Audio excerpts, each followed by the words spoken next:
Good evening, everybody. Today I'm going to be talking about the negative effects of social media, specifically on teenagers. First of all, social media is a huge part of everybody's lives. TikTok, Instagram, YouTube, Pinterest, all of those apps are a huge part of teenagers' lives today.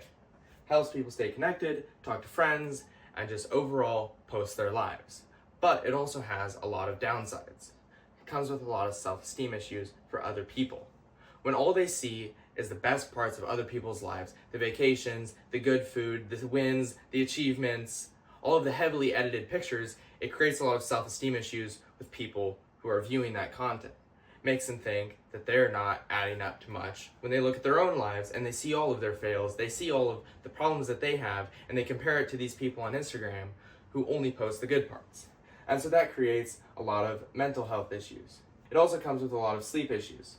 People scrolling late at night, thinking they'll only check their phone for 5 minutes, but end up being on TikTok for 3 hours.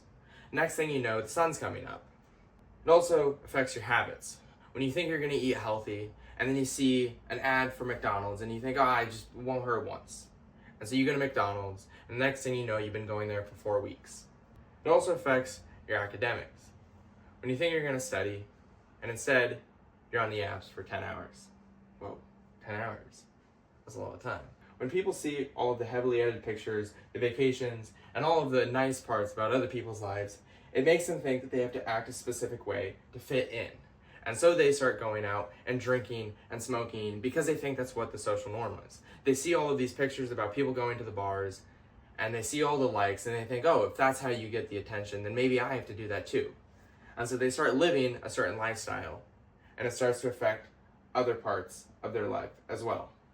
Another reason social media has a huge impact on people's lives is cyberbullying. Comments, harassment, rumors, they all affect people emotionally. Create low self-esteem, stress, and depression. When they're getting bullied online for what they post, causes them to act a specific way to try and fit in. When in reality, that's not how they want to live. They want to live a specific way, but they get bullied. And so what that ends up with is depression. Social media also has a huge impact on attention span. When you're constantly getting distracted and every scroll is 3 seconds long, and you're getting a new hit every 4 seconds, it creates attention span issues. When you can't sit down and study for an hour because you're so used to scrolling.